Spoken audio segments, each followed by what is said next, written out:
can't start the space and it wouldn't let me start it. So we're on a new link. Please share, share, share. Happy What We Watch Wednesday. We are back. It's been a little minute, but we are back. We were here last week talking, I believe, if I'm not mistaken, we were talking Alien Earth last week. This week on today, we are talking OBAA. That's bars for you. That's bars for you. One battle after another. PTA, Leonardo DiCaprio, Regina Hall, Teyana Taylor, Benicio. All right, shout out to my Latinos. My Latinos in the building. We here. TJ, you knew you had this What We Watch space scheduled 3 months ago. You was like, we're doing this one. How are you feeling today about the movie? How long has it been? How many times have you seen it? How are you feeling? I've only seen it once so far. Um, it's weird that you see sometimes we have movies that get incredible amount of hype before anyone actually gets to see them, or like the normal people get like me get to see them. And there was so much hype going into this movie that I was a bit nervous that it just wouldn't live up to it for me, or I wouldn't enjoy it. And I'm completely blown away by it. I cannot wait to go see it again. I'm hoping to go see it again this week. I'm just completely, absolutely blown away with the film in every sense. It's just perfectly casted. The cinematography is great. It's a very fun story. It's a very entertaining story, and it's just this is the shit that people go to the movies for. This is the shit that I go to the movies for, and to see all I'm these. um I'm I want to start a little bit for sure with PTA overall, right?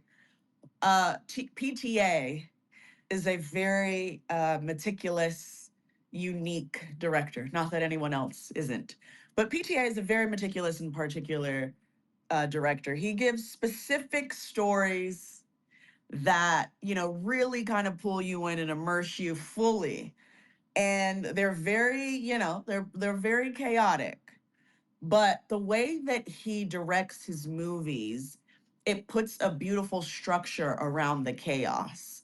And it's just very, very like what TJ is talking about, cinematography and all. I think that stands out in this movie. That's, within the first 10 minutes, we get a Viva la Revolution, moment with Leonardo DiCaprio. And when you get PTA, all of your actors can cook the way they should, as at their best. And a lot of you may not be familiar with Teyana Taylor's game. A lot of you may not have been familiar with Regina Hall's game. I can tell you both of those things were a mistake. But I love that PTA. We could have gotten more Regina Hall, no pun intended to her at. We could have definitely gotten more Regina Hall, but a great director lets these actors cook, and I just think we got the best of everyone. I think Leo was so much fun.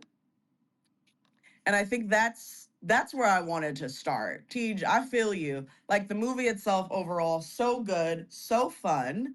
And I like that you said this is what we go to the movies for. For me, for a PTA movie, which is not often a movie. Like to me, I left one battle after another and I said, you know what?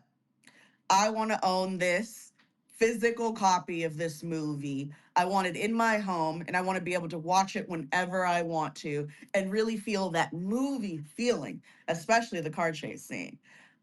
Twitter is not being our friends today, guys, so forgive me. I see you guys trying to come up. I'm doing my best to let you guys come up and chat. Happy What We Watch Wednesday. We are talking one battle after another. We can expect some spoilers. Diner in the Dash, how are you feeling? How did you feel about this movie? I was so excited to see it. I was in the same camp as Tej, where it was getting so. I actually think I sent Tej a tweet at some point, being like, "So many people are saying this is the best film I've seen in like 10 years. I'm worried it might actually be trash." Um, but yeah, I love PTA. I've loved PTA for a long time. The cast was it was so exciting to watch it and just be so excited to sit down and watch Hmm. it. I just feel like it's not something we get as often as we used to at the movie theaters but I yeah, Yes. and it was a longer movie that never felt long at all. Mm, Um, it even yes. felt short sometimes, and there are so many different specific things I could go into, but I mean, just Yeah. the ensemble cast, Yeah. um, yeah, and there I are mean, people just getting comfortable doing very specific things that I think PTA can only pull out of people. One of the exactly. or one of the best directors at pulling specific things out of specific actors. That's just great to see and enjoy. That we've been able to see from him throughout his career to so many different kinds of actors and actresses. We But know, yeah, right? Like we know Leo cooks. There's no question about it. There's no question that Leo's very good at his job. But to your point and to what we were saying, PTA can really pull that. It's just fun. Like we had a really good time. Like I almost felt like this was, a combination of Wolf of Wall Street and like give me another movie, Teach, that like Leo kind of gave, or Shayla, welcome to the stage. Like it was just an amalgamation of like Leo's best that all was just like put on the stage for this movie. And I had a great time. Go I ahead. guess you have to mention The Revenant since that's what he won for, but I wouldn't put that in his top tier performances. I would go Once Upon a Time in Hollywood is my Okay. Man, that's a my great shit. ensemble cast as well. Oh, I know that's your fave. Shayla, welcome to the stage. Happy What We Watch Wednesday. We're so happy you're here. This is the director, Shayla. Tell us how you felt about the movie. First few thoughts, feelings about One Battle After Another. Absolutely. So I watched it in an unconventional manner. I actually saw it in 4DX, and I know a lot of my cinephile friends, they hate going to see movies in 4DX, but I am a thrill seeker. I love like roller coasters and things like that. So I checked it out in 4DX IMAX, and that car scene in 4DX was an absolute different experience. And Yeah. I know like 4DX, they only put it in for like maybe a week.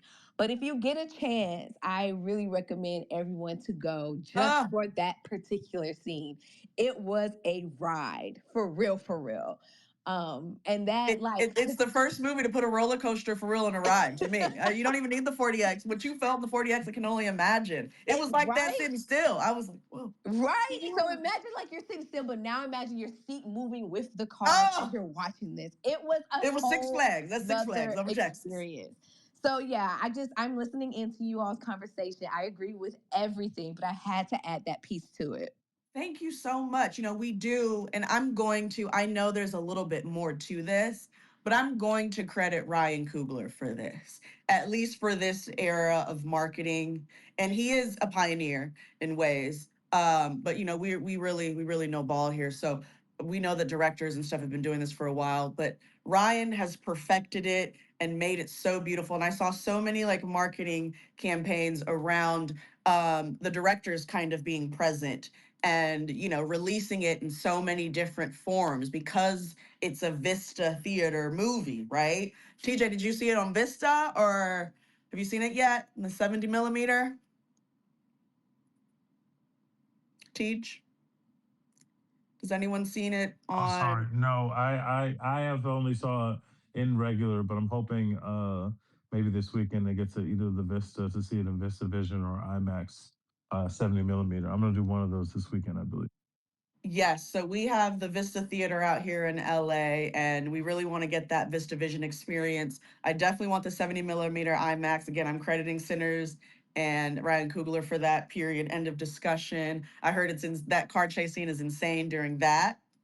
But it's interesting. The car chase scene is so popular, and I want to welcome Edwin to the stage as well. Edwin, we'll go to you next to get how you felt. There is a scene just before the car chase scene, and I think it is some of the coolest camera work I've ever seen. And it's very jarring, and I think it's jarring on purpose. I would love to hear PTA and team talk about the story of this scene. But it's when our girl, Chase, right? Her name is Chase Infinity, whatever her name is in the movie. She comes in as she comes out of all of the ruckus and chaos outside of after all those men in that shack or that shed or whatever down on the side of the road. She comes down out of that and she gets in the car, and there's like it's a roller coaster right there. It was almost like you knew you were about to be on a roller coaster. It's that moment while you're sitting in line and you get strapped in, Like I feel like that scene was that, and then the roller coaster started. Right when she first gets in the car before the scene, the camera kind of rocks with the door and also her entering the car door, and it's so fucking cool. And I was like, whoa, what just happened there? What was that? I know all of y'all felt it. TJ, did you feel it? I definitely felt that, and I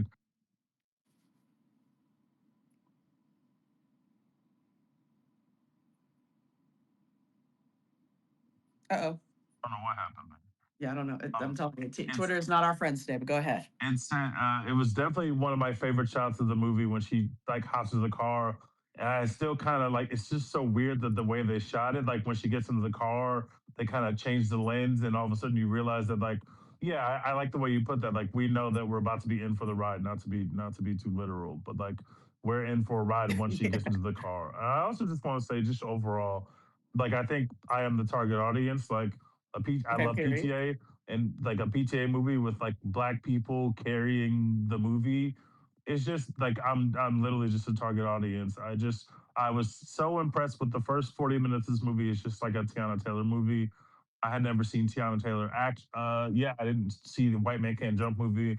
I didn't see 100,000 or whatever that movie is A called, thousand and one. Thousand and So One. good. But Obsessed. first of all, I'm gonna go watch that because I just You think that need to. she's so captivating I in told you, you need those to. first 40 minutes. Like she's just mind blowingly good.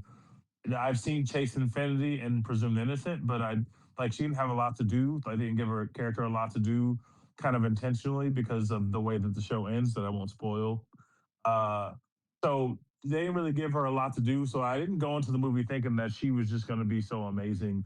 And I just thought that her performance was mind blowing. I just thought she was perfectly cast. And it goes to, what PTA can get out of people. Like PTA, his superpower, or one of them, is that he can get these kind of performances out of people.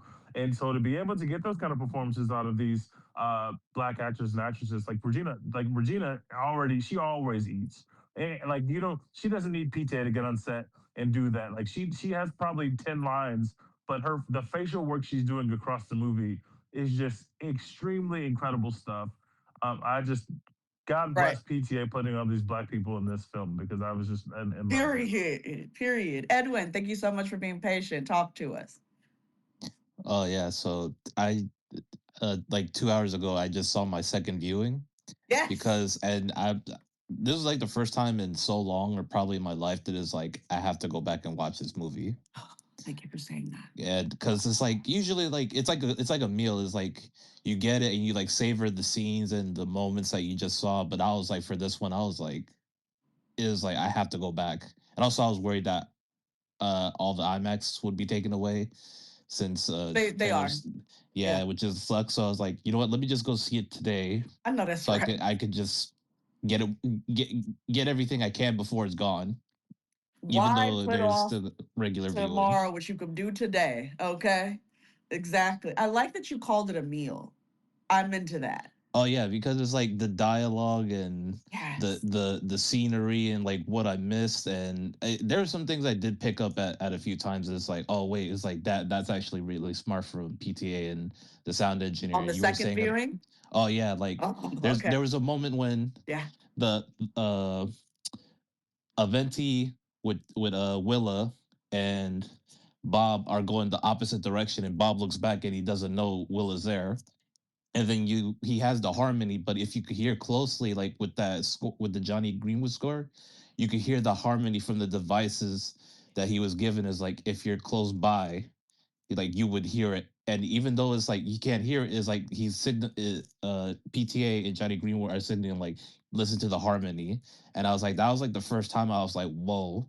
But it's like this movie is just so incredible. And I think like when you because all the reviews are like people were saying like, oh, this is hit, this is hit. I was like, all right, let me just go Thursday premiere night. So as we see Tiana Period. Taylor Same. walking on the bridge, and I was like, oh, okay, cool. But then like we were like, she's looking over something, and then when the camera like I thought it was like 90 seconds, it was like no, it was like 20 seconds. Wow. Yeah. It focuses on the detention camp It does. of Yeah. immigrants, and I'm like, I was wearing my mask, so and my mouth literally just dropped because I'm like, I can't like we're gonna deal with this Yes. because we're already connecting to what's going on in the real world, and PTA has always been like criticized for not being contemporary like for so many years, like probably since 2002. We're gonna So talk it's about like it. the first time in so long that is like, hey man, what are you gonna do something about like today? Like that's what a lot of these Can we people is like with directors is like stop going back to the past. Can we talk about it? I'm a connoisseur. I'm a student of film, and it's those types of criticisms are interesting. There's 3 points I want to bring up. Edwin, you cooked. Number one, just to touch on that point, movies always reflect the times.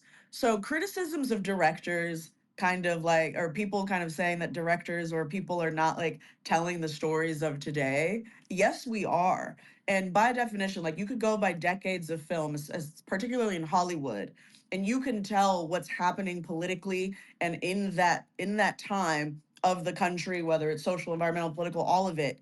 Like the industrial revolution time, the times of like hating women and burning them, and like the witch trials, like the times of like girl power rising and things like that, and teenage like fanhood and things like that. Like there's different sections where you can tell that like one genre prevails and performs well over another because of the times that we're in. So it's very interesting when people like criticize PTA for that.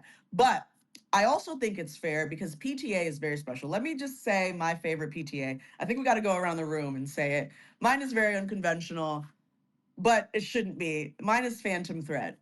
I have watched that movie no less than 10 times, and it's not a short movie. PTA doesn't really do short movies.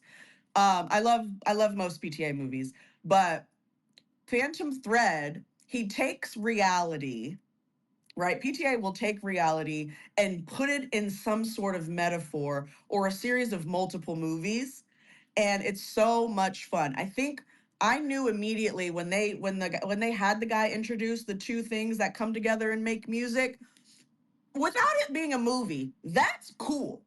I want that with someone. Like, am I the only one? TJ, was I the only one? Like, that is an in and of itself an amazing concept. I want to know who came up with it. I want to know where these gadgets are.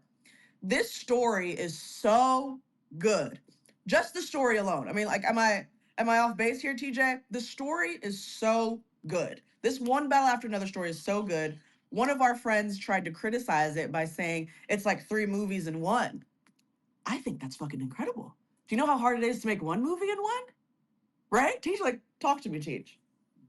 I think the story is just incredible, and I cannot believe. So Benicio Del Toro, who I haven't mentioned, who is obviously phenomenal, but he's kind of phenomenal in everything. Like he's just somebody you bring on set, and you just know he's going to elevate it. The whole second act of the movie, or the whole sequence where Leo goes with Benicio, and you realize Benicio is kind of like the head of this underground railroad kind of Latino Harriet Tubman looking vibe. That whole very chaotic scene was Benicio's idea. Like that scene did not exist, and Benicio said, "Here is what I think the character is, and here's what I think we should include in the movie." And that is just like a shot of adrenaline into your arm in the second act of the movie. It is so insane. It is so fast paced. It's really funny because Leo's being really hilarious in it, but stuff is happening at a million miles an hour. And I like my the thing I'm looking forward to seeing the most for the second time is Yes. that scene. I just want to drink it in because there's so much happening in that scene, and the pacing of it is so fast, and it's just so well done. And it's just like that's the kind of thing where PTA writes a movie, and then Benicio is brought on to be this character. Benicio has literally created a whole story for this character that we get to see on screen, and it quite literally took the movie from this is a great movie to this is a special movie. Like that Yes. scene in the middle of the movie, and especially in a 3 hour movie, like kind of that injection of energy into the movie. That the movie, like I'm not gonna say the movie doesn't work without that because it absolutely does. But that might be some of my favorite stuff in the whole movie, and it wasn't even in there. It just shows you what the collaborative process is like when you work with somebody like PTA. And thank God that he was open to that idea because that was one of the highlights of my first viewing to me. Benicio has always been him. I fully agree. Benicio, the fact that PTA honored that again, like that's a special director. And you got to have some respect on Benicio. And like we do, to your point, TJ, we owe all of that excitement, because again, that's where we get Wolf of Wall Street, The Revenant. I don't want to say The Revenant. I don't want to say Inception either. I mean, it's just we get a special Leo in that second act. And marketing pushes to you, right? Marketing pushes to you that's Leonardo DiCaprio, right? Like more Regina Hall. Shout out to getting more Regina Hall in every screen on in America. She kind of said it. She said, Leo's got a lot, hanging on this movie. This is one of his first big movies, right? And she was being sarcastic, but I think it is so impressive because we leverage the marketing.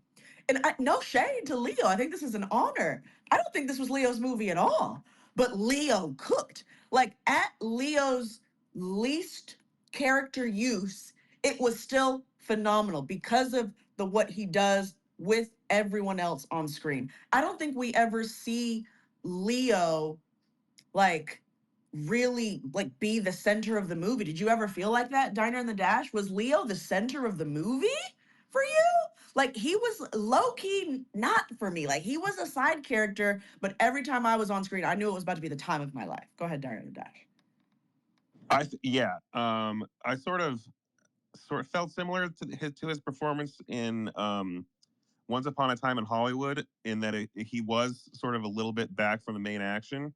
But I thought what's special about this movie is that he seems to be having a lot more fun playing the sort of not lead like Leo that we know so well.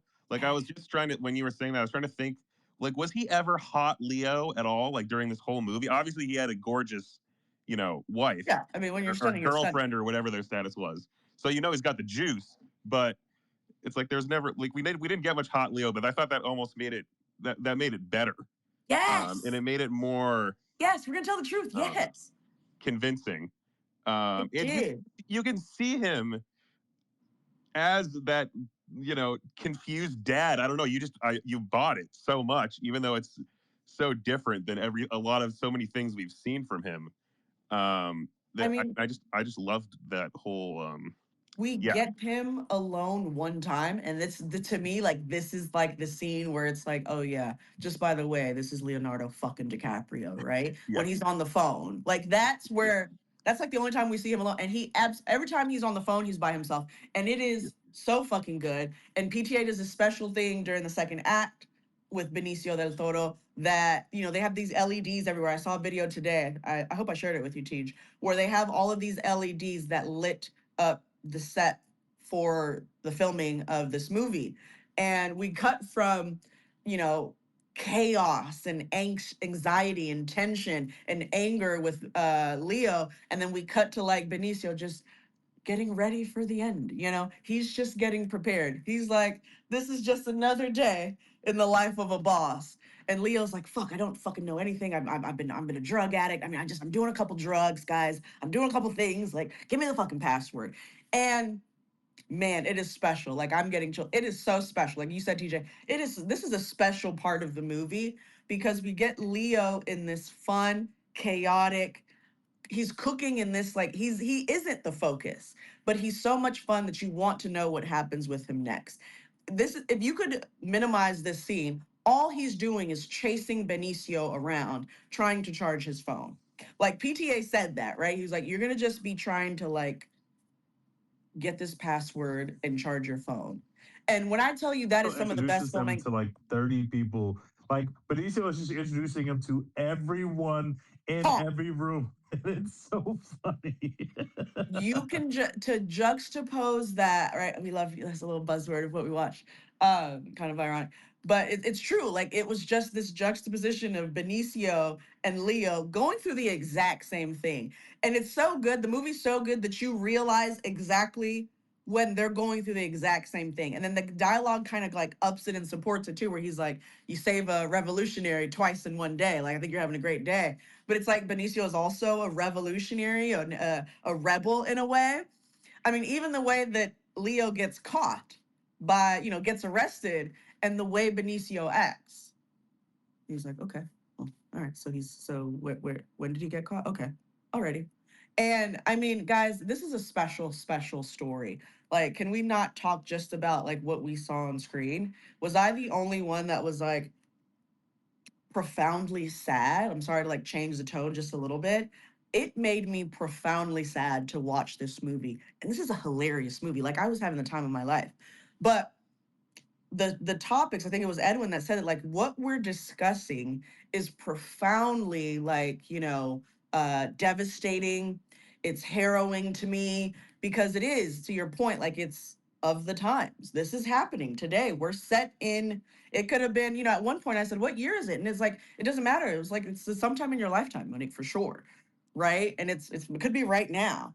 And so there's a certain kind of special something that PTA was like, let's talk about right now, but we're not even gonna make this like it's very similar. No one else watched this movie except me and TJ. But Eddington talks about the last like 5 to 6 years. Ari Aster, shout out my guy, and it's just so brilliant because you get put into this moment, and but you kind of have to step out of reality sometimes. I think the movie's so good where you're like, shit, like this is actually happening somewhere in the world right now. Like what I'm seeing on screen is so realistic that like this is happening. But then you get like punched with some of these like Christmas adventure moments and these like racist moments that are very funny, right? Sometimes it's crazy, but like sometimes the racism is funny. And I'm glad that like PTA took a shot with that. Darn in the Dash, what do you think? Or Edwin, excuse me, what do you think?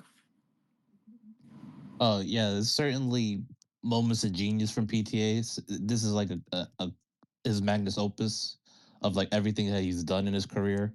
And when we Okay. first found out that he was doing another Thomas Pynchon movie, I haven't read too much of his books, but it's just like the same vibes of like Inherent Vice. But like as I'm watching the movie, it just and getting it the second time, it's just like everything that PTA has done that is just like and like the Christmas adventure is pretty funny. Is like when they say like all hail Saint Nick. I'm like, what? And it's just Right. like it's just touching on like so different things and like your friend that criticized that was like, oh, it's like three different movies.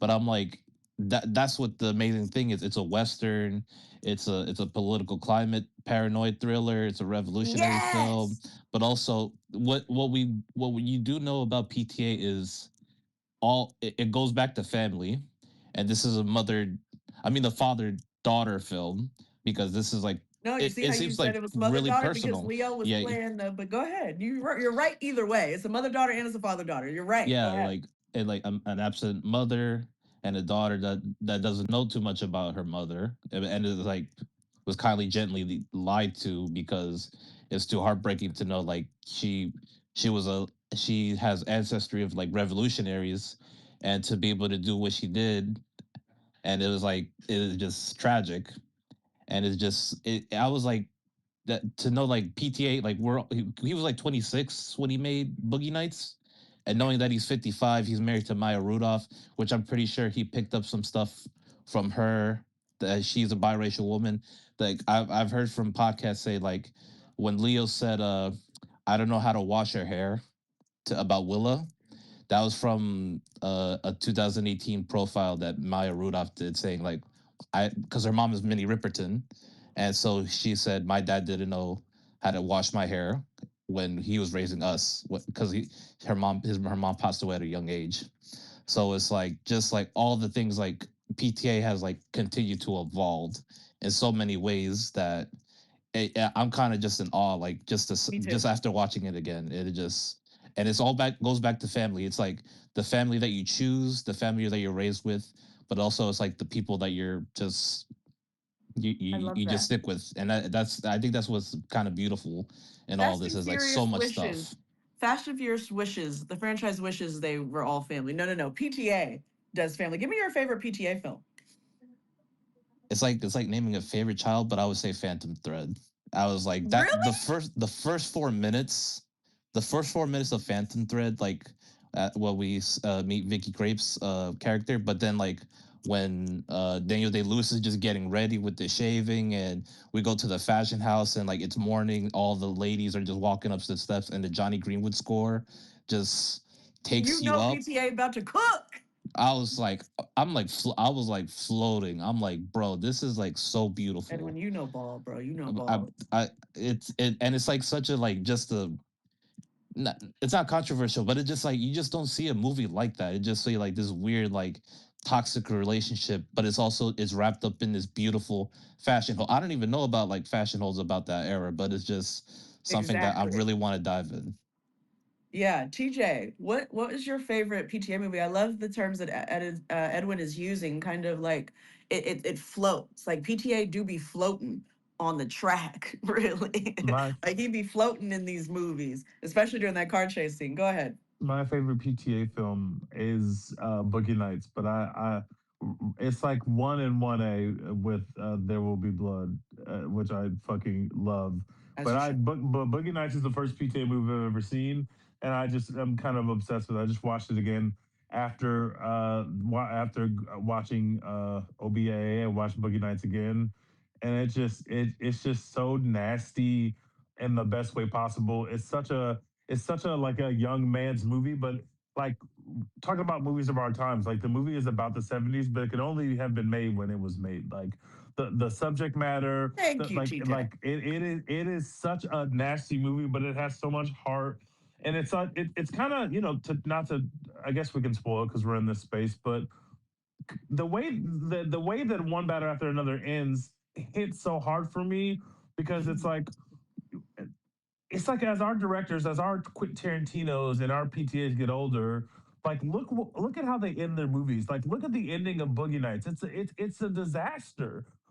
Kind of the worst possible things happen to almost everybody in Boogie Nights. Everybody you meet and you get into the crew, and the second half of the movie is just their lives falling apart, man. Uh-huh. And a lot of the PTA movies are like that. And like now you get a movie with a one batter after another where it's just like you can call this fan service, and I don't mean that as a slight. Like I was so happy with the way that it ended, not just because the ending was great, but also because like if you asked a couple questions, you might think like, how did their lives just go back to normal? Also, how did our three characters at the end of the movie get on the same road? Like, how did they know where Willa was? How did they find Willa? It's like that stuff doesn't matter because you've done so much work to set up the ending that by the time we get there, and not only do we get that Willa gets is saved, although she has to take a life, which is in itself, I guess, a bad thing because it obviously really affects her.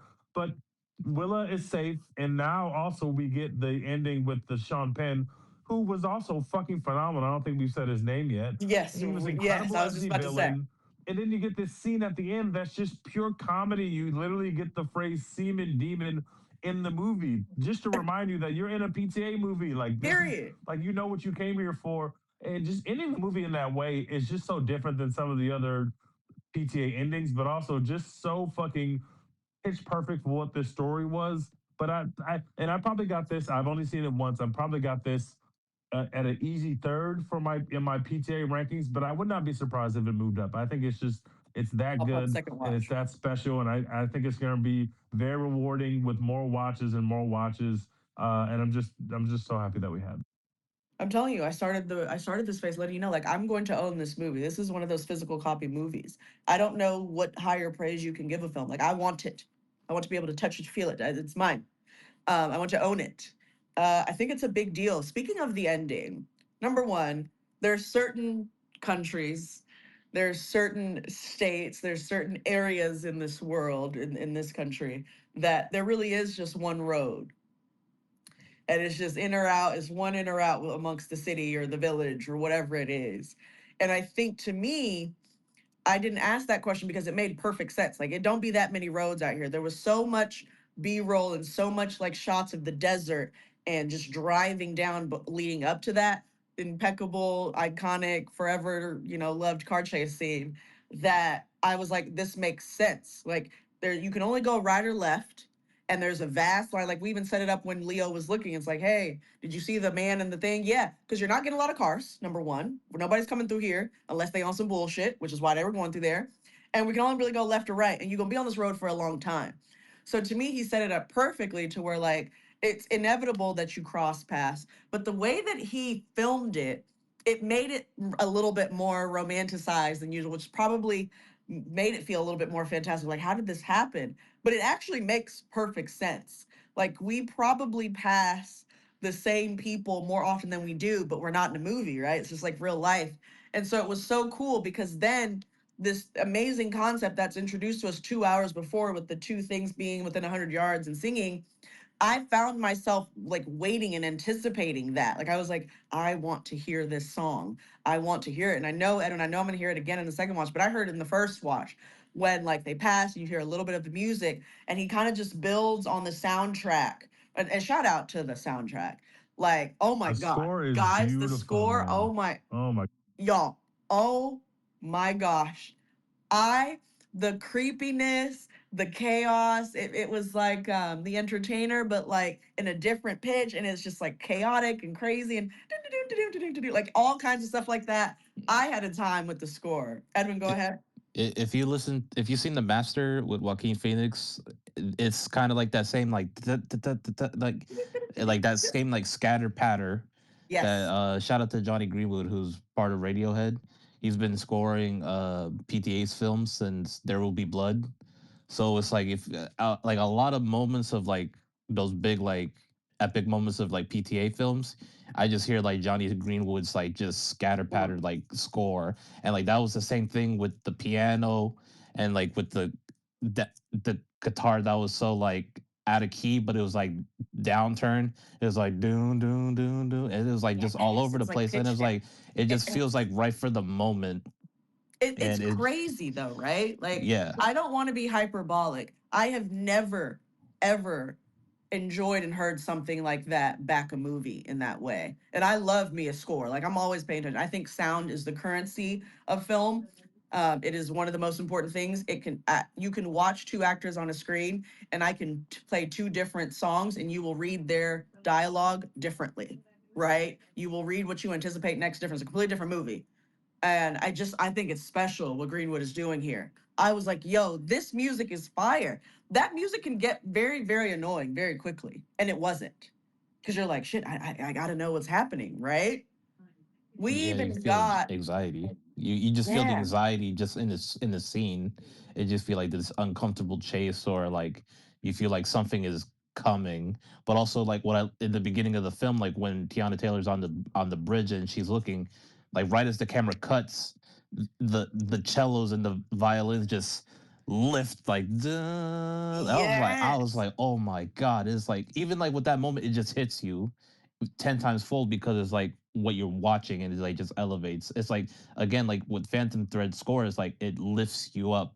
But this one, it just like it's all over the place. But it's like it's a culmination of like everything that Johnny Greenwood's done with PTA. Yeah, I mean it is multiple movies in one. I think that's fucking cool. I think if you can tell 3 to 5 individual stories so well that they come together in this one cohesive, brilliant, fun, exciting, very profoundly sad, hitting on very heavy topics. Like, come on, guys. Like, that's hard to do, right? Like, that's very, very difficult to do. There was a little Instagram reel where PTA was like, how long did it, Chase asked PTA, how long did it take you to write this movie? And he was like, 20 years. And she was like, oh, that's not that bad. And it was like, I believe it. I don't even think that was a joke. I believe that this has been brewing for 20 years. And it was just, the right time to make it. I mean, let's focus on Teyana Taylor. There's a shot where Teyana Taylor runs for, I don't know how long. I don't even know. I have to watch it a second time to see how long. I want to time how long she's running in that scene. And we're getting the helicopter shot of her running through the city away. I mean, this is Dark Knight Rises level of chaos and fun to me. I was like, oh my gosh, we're trying to escape the cops. Oh my gosh, somebody's gonna blow up. Somebody's gonna get shot. But so we're watching her trying to escape. We're watching Chase and Regina trying to escape. We're watching Jungle Pussy trying to escape. Do you know how hard locked into everything, and then bam, we like smash into like Benicio's chaos, and then we smash back into daddy daughter chaos, and then we smash back into more Regina Hall's chaos, and then we go into like this nun kind of, what is it called? Not commissary, what is it, The Uh, Sisterhood of the the Angry Beaver, was it? Sacred yeah, Beaver. Sacred Beaver. Sisterhood of the Sacred Beaver like moment, which is just like, what are we doing? Where are these? What are these like homesteads and these like villages and these? Where are we? but I never felt like there was a beat miss. TJ, what do you think? First of all, I would say Tiana Taylor said that that was one of the hardest scenes she had to film with the running because she realized like she's being shot, but then she realized you're shooting from the helicopter. Why am I running at full speed if you're shooting me like from so far away? Yeah, I just thought that it was so much fun. it's like the perfect combination of all the things that we've seen PTA do before, Yep. like in terms of the story, in terms of the cinematography, in terms of the score. You know, the thing that stuck out for me going back and watching Boogie Nights for probably the 100th time was that Boogie Nights, because it's such a party, it's like all needle drops. It's like 100% needle drops. It really isn't a score.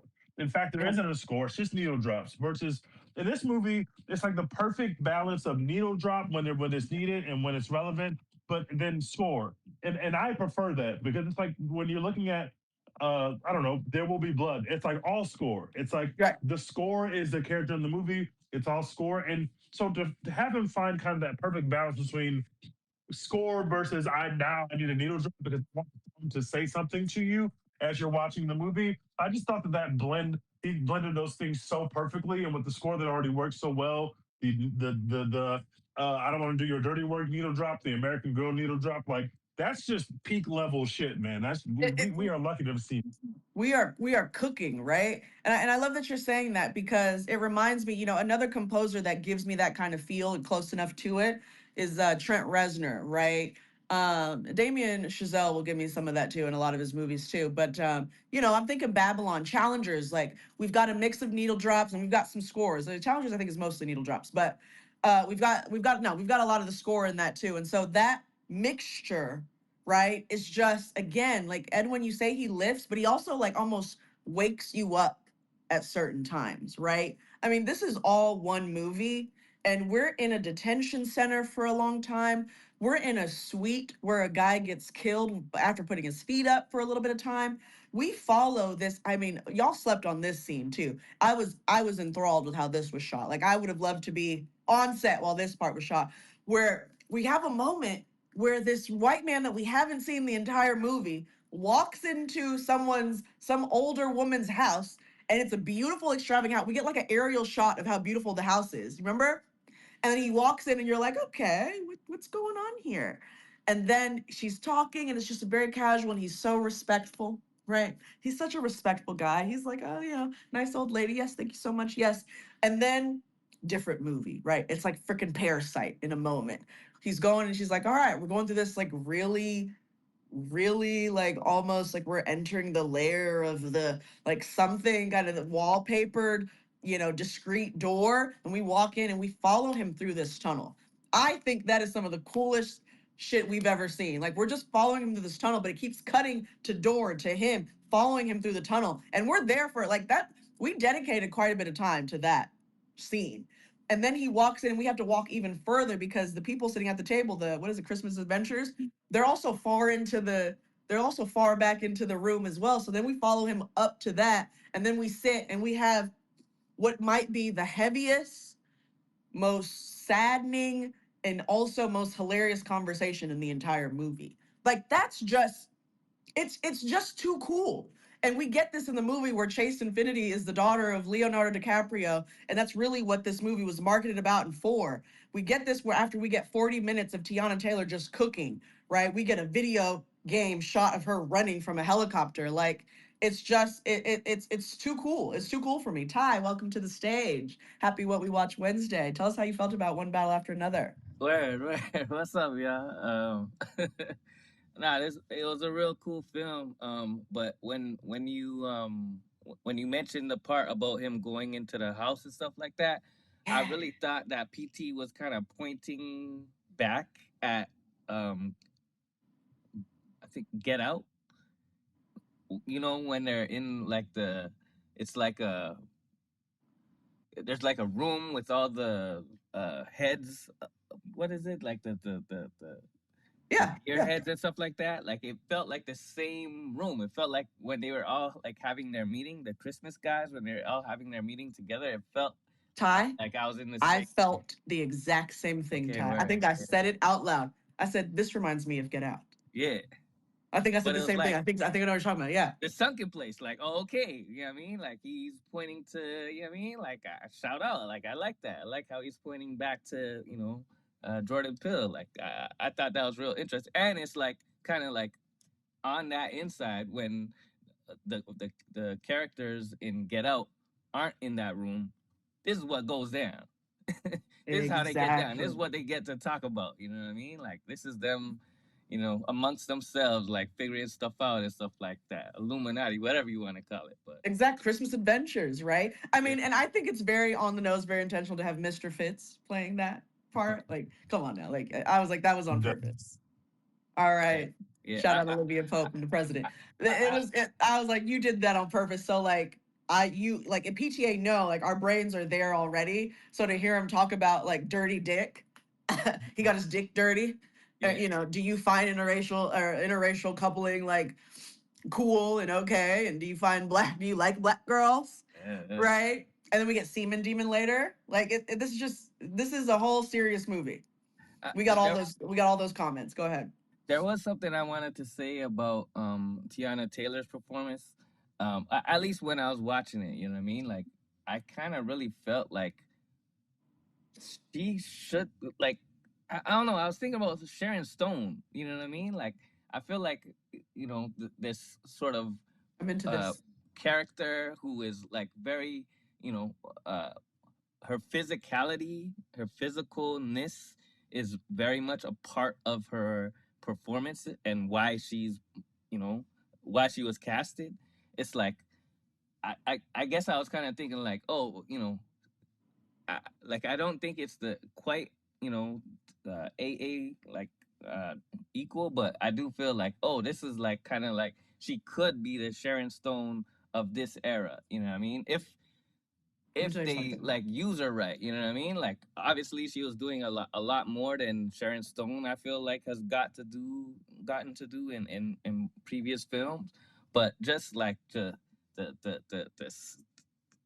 I don't know, like the sexual and physical and She was. sensual and like there were moments Guns, where fighting, she's just screaming, looking at you. grabbing. Her with the eyelashes. You saw it with the eyelash. There's two eyelashes that kind of stick up. Yeah, like oh my god. I just thought Yep. like she was just there was something to that performance and using her body to do it or not If performing I it with just if I may interject, dialogue. Yeah, yeah. yeah.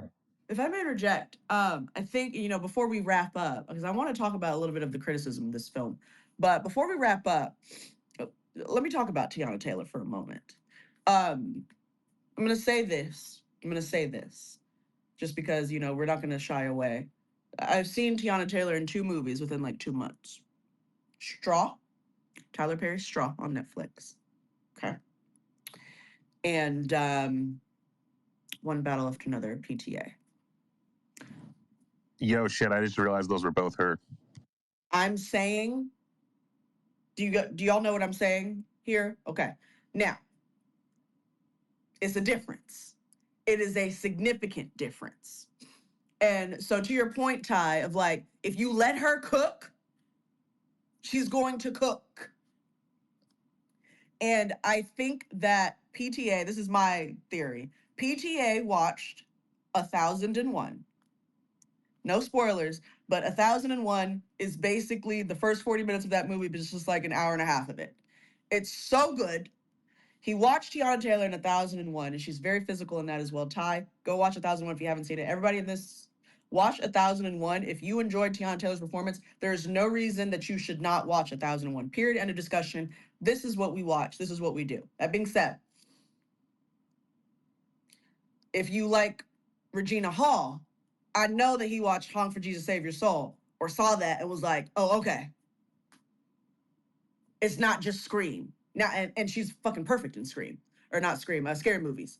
But Honk for Jesus Save Your Soul. Okay, Regina, we see it. I see what you're talking about. Right? If I have to go Leo, watch Once Upon a Time in Hollywood, Wolf of Wall Street.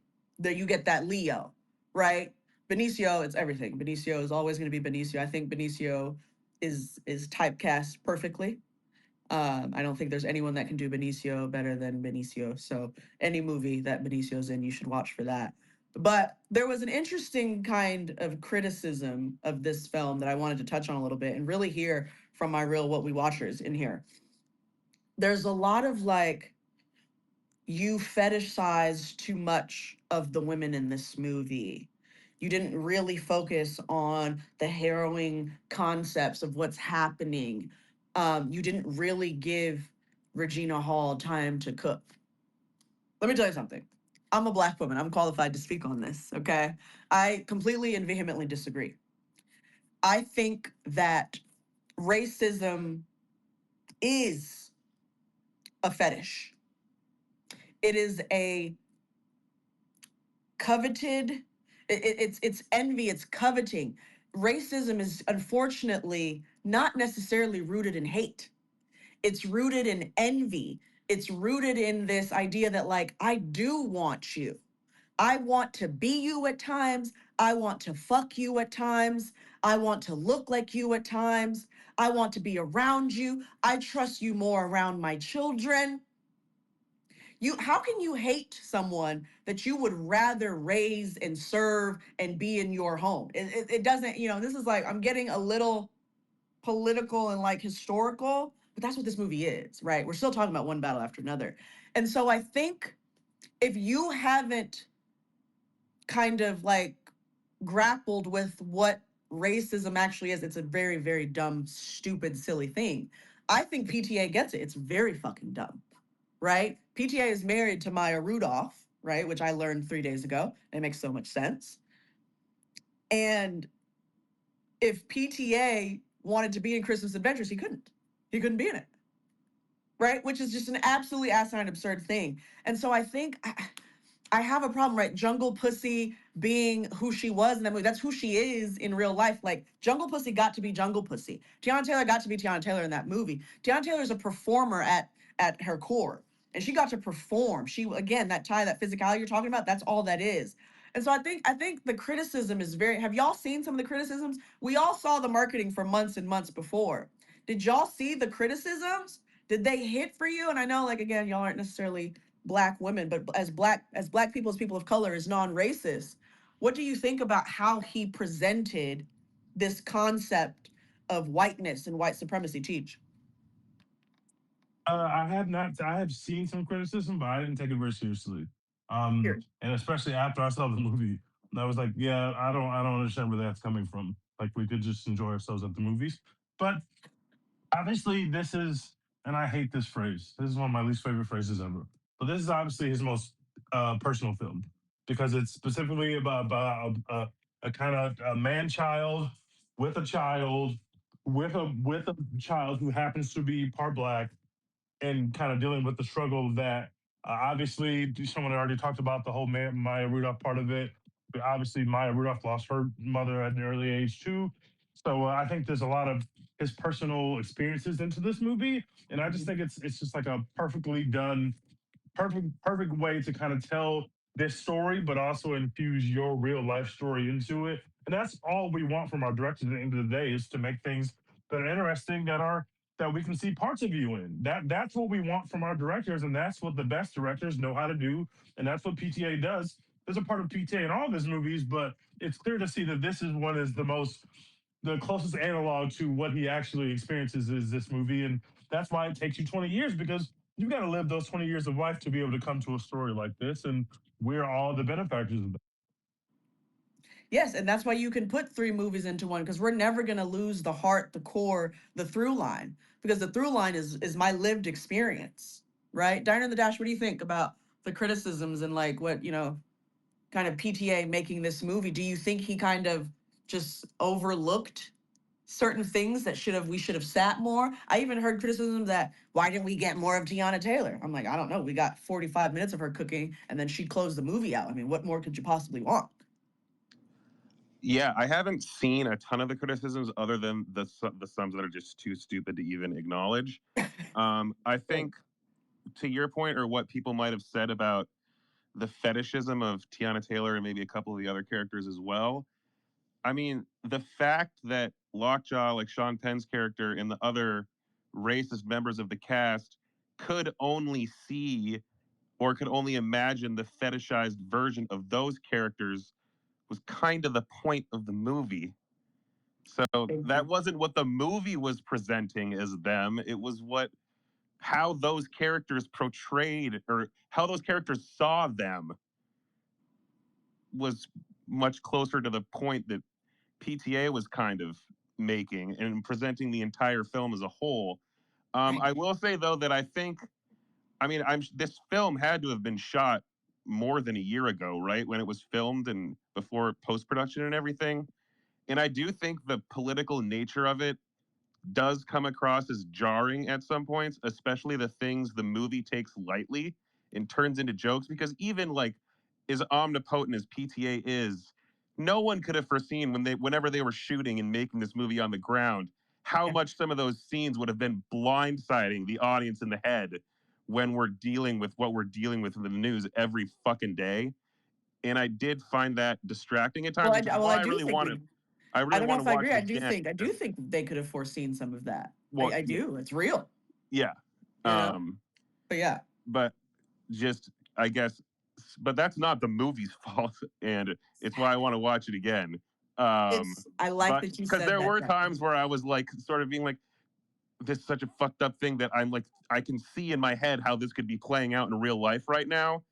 And I'm not paying attention to the ridiculous way PTA is like shooting this and the cinematography and everything and how it looks so great in the dialogue. Because I'm like, there is part of me that's distracted by like this getting blindsided by the news every day. But that's why it's a movie worth sitting with and watching again and doing all those other things. So yeah. Brilliantly said. Like I said earlier, there were moments that this entire time I was like, oh, shit, I'm like really sad about this right now. Like this is really sad to me. But like I'm having the time of my life. I mean, is that not what therapy is supposed to be? Is one battle after another just like the epitome of therapy? Because it was like it uncovered the sadness. Like there's no way around it. And I like that you said, Darren, this is not the movie's fault. Your criticisms of the movie are not of the movie. The movie itself is perfect. You know, and I don't like to call movies perfect, but it is. And, you know, when we have a scene where Regina Hall is in the mirror, so we're not even looking at Regina Hall yet. We're looking at Chase looking at Regina Hall, and she's saving this child of a father that is white that that we know as the audience, right? Spoiler alert, mute me now if you haven't watched and you don't care. They were like, we know at this point, we're like, there's a possibility. Is it her dad? I love that not one point, not even for a split second, was there not a lack of unconditional love in Leo, right? Leo unconditionally loved his daughter. So to me, the criticisms fall very flat. He loved his daughter more than her black mother in this movie. What her black and then we didn't kind of stifle and shame the mom. For half the movie, we're with Chase. We're like, well, we know. I literally said, I was like, is this by definition like a rat? You know, I try to keep up with the rat, the snitch, you know, I don't ever know these days. I was like, isn't she like, that's by definition a rat? But the way that they filmed the scene for the rat, I don't know about y'all, but I was like, Teyana's so good. I'm like, shit, you know, I understand her character. Not that it's okay to rat, but I understand why this character made this decision. And so throughout the whole movie, while we're trying to make Chase, like we even give Regina Hall that exact dialogue where it's like, I didn't have the heart to tell her that her mom was a rat. Because it's not even fair to label this mother as that one thing, which is why we get the end of the movie where she gets to do that letter. And so to me, I'm just like, guys, this is such a beautiful story. And like Diana the Dash said, it's not the movie's fault that this is how shit be. You feel me? This is how the shit be. This is real life. We are dismissing a fully white father and his love for the villain Lockjaw's relationship with the mother that was clearly kind of involved in some coercion, but kind of slight fetish, but also like a little bit of manipulation and power dynamics, whatever. Sex is unique to everyone, right? And it's just too cool. And then we get Lockjaw with Chase, And we see the hatred that he has, but also kind of like the confounding kind of, he's in awe of like the fact that this is his child, right? And so it never shies away from the compounding feelings that every human being can experience. And I think that's what this movie does so well. And so the criticisms just really don't make any sense to me at all whatsoever. And I'm qualified to speak on this because I am a Black woman, right? You know what I'm saying? And I'm not against, a little white man every now and then. I'm not against it. Not against it. Sorry for saying that out loud. I'm not against it, okay? Ty, go ahead. Ty, go ahead. Got your hand up? Yeah, Yeah. yeah. I guess I was, and maybe this is a superficial thing, but recently I had seen Highest to Lowest, Okay. and I guess I was kind of contrasting, like, and maybe I got it wrong in terms of how I'm remembering it, but like, Now, let's go. Let's talk about it. most of the women in that film, all the Black women were like very fair skinned, beautiful, like stunningly beautiful. You know what I mean? And it's not to say that the women in this film weren't, but I just thought it was interesting that like it didn't feel like anyone was wearing like makeup, or the way they set up the makeup was like people just kind of looked their regular self, and I feel like that kind of gave um the film like a sense of realism around like who Because it these is real. who these women were, what it was important to them. It wasn't about Yes. like being powdered up and caked up or whatever. It was about revolution. It was about what I mean. Like even I'm thinking about Alana Haim when she had the wig on and she had them bags. Oh my God, I How was obsessed purple with seeing Alana her Hyman. the how purple her eyes were. You know what I mean? So, but yeah, I think it was just interesting Ty, to see like how they presented the women in this film, and it just felt like it didn't take away from the film. Like they needed to be like astonishingly gorgeous or super fair skinned, or you know what I mean. Like there were all kinds of different shades of women, and Ty, giving like high level performances each. Ty, you might have, you could. I want you in more What We Watch chats. This is What We Watch. Happy What We Watch Wednesday. We're talking one battle after another. Ty, that is a very astute observation. Bless. That's you cooking right now. Shout out to makeup and hair and wardrobe. Also, very important to tell the story. When you have these natural women, natural Black women, right? And then you still insert the fetish and the sexiness. That's saying way more than anything these critics are talking about. Saying way more than anything, right, Ty? We have these don't pass the brown paper bag test women, right? We'll frame it like that because that's what it is, and very like subtle makeup, right? Everybody's wearing makeup on set, but it's just this because the beauty and the looks are far too subjective, right? Somebody said even earlier, Leo doesn't even get to be hot Leo during this movie. It's not about that. We're revolutionaries. We're rebels. We're running from the law, the whiteness. We're running from the looming devil, right? And it's so beautiful that we can just let the women be outside of their looks. But still, throughout the dialogue, throughout the undertone, it's like, but I want to fuck you, or I want to control you, or I want to be around you, or I have this child with you, right? That we're trying to manipulate and see, like, oh my God, you're so much like your mother, right? It touches on everything. And I think that's very profound for you to like call that out because it's very true. There's not one moment in here where people are just like dressed up and ready to go out and dance and have a good time. Like even the school dance, everybody was kind of chilling. Everybody looked real regular. So yeah, that was fun. Edwin, any last couple of points to that? Or I think Pedro Parker, you came up. Let me give Pedro Parker some time to speak. Yeah, hey, Go what's ahead. good? I'm just listening to what you guys are saying. Welcome, thanks for having me. Yeah, I, all that criticism that I've seen has been uh, like as a Hispanic man, I would say like the only people who would be able to have that voice and that opinion are Black women, yeah, and so like most of that criticism, I haven't seen 100% of it, but I've seen it from you see it. not from white critics. You know what I'm saying? So like, I, you were saying You're before, like, yeah. you were saying before, like the movie is like a encapsulation of a mirror, and I think a lot of critics don't like what they see in the mirror, essentially. Ooh. Go ahead. Go ahead. Talk about it. And Edwin. Oh, go ahead. no, no, no. I was just gonna say really quick, and with the fetishization that you're talking about, I feel like even though Leo has unconditional love in the movie, there's still a level of admiration that he has. Lockjaw wants to control her and conquer her.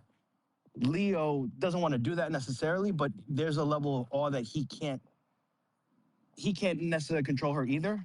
And I think the scene with him and his mother and Tiana's mother, Perfidia's mother, Yes. where she's like, I "Yo, knew you were like bringing that thing. you're Yep. you're you're not equipped to be with my daughter. Like she's gonna You're run not all over worthy you. of my daughter. Right. Like You're you not don't good have enough this for her. revolution in your veins." And so like there's a level of Leo that also kind of wanted proximity to Perfidia to be able to be part of the revolution. Like she's the fulcrum between two white men in different sides of the spectrum, but they're still, even though one might look like he's well meaning, he's still kind of not necessarily fetishizing her, but he's it's not like Pedro. all altruism either. And it's like, did you watch the movie?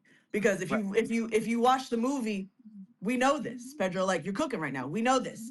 There's right, no way that you're saying that criticism after there's a whole scene in which Leo is holding his child, his black child, and grappling with the fact that like mommy should be able to go out and do what she wants. right, But you're a mom. But you know what?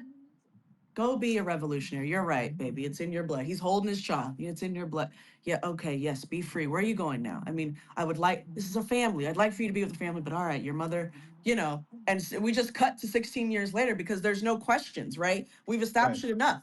He's around the family all the time. He's saying homie every 17 seconds of the movie, right? So like we're honoring that there's a bit of that fetishization, but or there's a bit of that like you could never really, but he's doing it. There was never a question, even in the moments where you could do the moment where he's holding her and talking to Teyana Taylor, talking to his mom, and then when he's talking to her across the table in their house.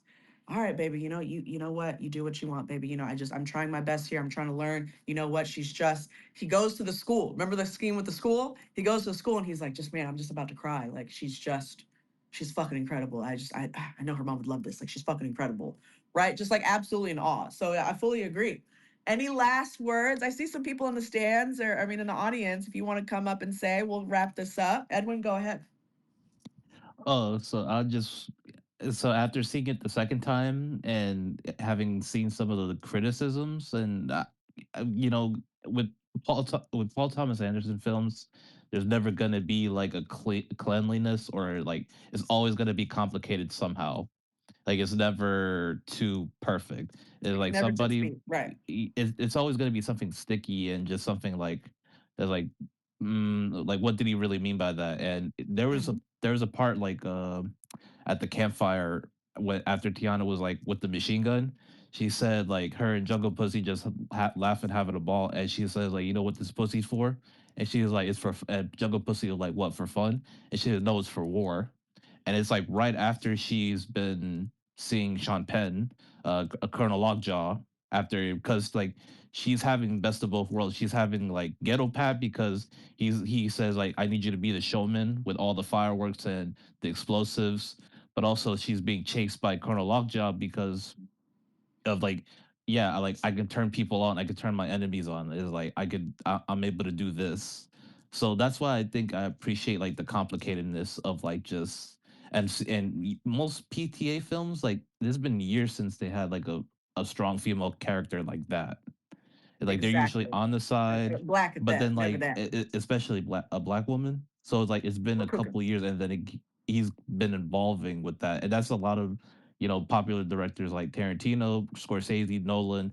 They don't know how to write women characters, and it seems like PTA has got his pulse on it. And the way he portrayed Perfidia is like really interesting. That it's Wait, and because also postpartum depression. Like that's why I was like, whoa. Is like we're cooking.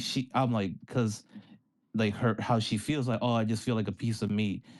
Like he's carrying the baby wooing her and I'm I'm just jealous. Is it okay that here. I'm jealous of my And child? like you don't really even though it's not like the whole part of the movie, it's like you've kind of sympathize with her even though You like later do. on she makes a terrible decision and just disappears and has to live with that for the rest of her life. And the decision like it goes on to everybody at the French That is, yeah, 75 and people. her I mean, daughter. Alana Haim gets shot immediately after The that wig decision. flew Like, off. I'm The first time I like, but the second time I noticed like, damn, like the bullet just boom, and then I like the wig said, flew "Oh off. I'm like, shit!" Out. whoa. I was that was I don't know. I watched Weapons. That scene was scarier than Weapons. I was like, oh. I was like, oh my god! And again, like it woke me up again. Like not that I was ever sleeping, but I was like, oh Jesus Christ! And But a yeah, little it was like licorice to pizza follow right review. after she rats.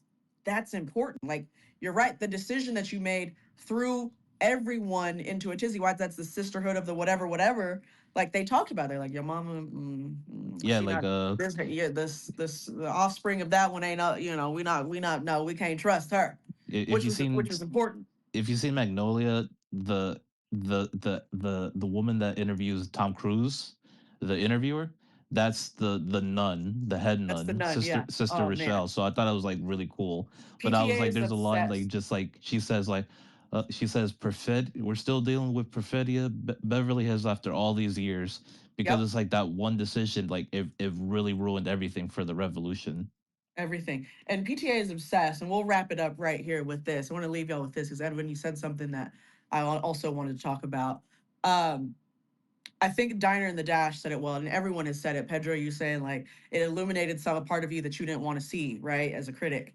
Um, I think because what PTA is doing, the way that he's doing it, he's telling the truth. And like Diner, it's not the movie's fault, right? It's not the movie's fault that these things are the way that they are. And I want to hang a little bit on pussy, right? This movie is a sexual movie. There's nothing about like kids. Everybody was born because motherfuckers was fucking. Okay, so we don't need to shy away from it. We can tell the truth. That line of just that quick bonfire, whatever it was, moment where the revolutionaries are just having a good time. We're making progress. Your mom used to do some really bad things, type shit. Her saying that, having like that black woman, two black women having together and saying that her pussy's not for fun, it's for war. Let me tell you something about this, and we're gonna leave it here. It's not the movie's fault. I think that dialogue is exactly what this is all about because we are so quick to criticize how a victim responds to their trauma, their suppression. For some reason, the world is obsessed when you are at the bottom, when you are stepped on, when you are oppressed, suppressed, stifled, fetishized, and made to feel small. For some reason, the world looks and puts a focuses the lens on how you respond to that and not what the fuck got you there in the first place, right? The idea of this perfect victim, the idea that, like, how are you being a revolutionary? And I love that this movie did not shy away from that. PTA is not just saying anything except what the fuck has always been the truth, right? You're not going to criticize. It is too easy to criticize Teyana Taylor's motherhood, her character. She is a full, expansive human being that is experiencing life as an oppressed, fetishized person. There is a system in place. There are Christmas adventures in place that see her as disposable. Her life means nothing to them, right? Just like the with the Latinos as well. Like it means nothing. And so when you see how she responds to it, it is so easy. But always remember it's a response to the system that is in place. There's nothing we can do. We are doing our best. We are doing our best to try to dismantle the system in place so that we are seen as human beings. And sometimes that means your pussy is for fun, and sometimes it means your pussy is for war. And I'm a needle mic drop with that. This is what we watch Wednesday. Thank you, one battle after another. Y'all really cooked in here. Y'all, shout out to this movie. This is why what we watch exists. So thank you so much for that. Y'all clip any of this and share it. It'll be on YouTube. I'm so excited to drop everybody's bars. It's forever immortalized in this chat. Thank you so much. Ciao.